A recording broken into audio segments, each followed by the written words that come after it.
Hi, everybody. So today we are going to talk about the Townshend Act. So if you remember from yesterday, um, after the Stamp Act went into place and the colonists got really upset and they started to protest, the king decided to take away the Stamp Act. But he still needed money. He needed money more than ever. So he decided that he would create what's called the Townshend Act. So in the Townshend Act, there were a bunch of new taxes.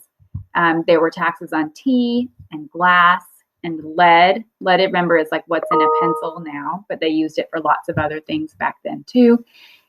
He taxed paint and he taxed paper. So suddenly the colonists had all the Stamp Act taxes taken away, but then they were given all these new taxes.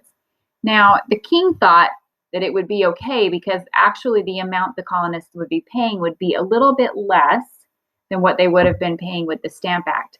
But the colonists were still not happy because they still were getting taxes put on them that they didn't get to vote for. And they felt like they weren't getting, it wasn't worth it for them because the money was going to England. It wasn't going to the colonists to make their own lands better. It was just going to England. And they didn't get to vote for it. So they were not happy. They didn't want to pay. So the colonists said, enough is enough. We are just going to not buy any British tea. And that will teach King George III a lesson.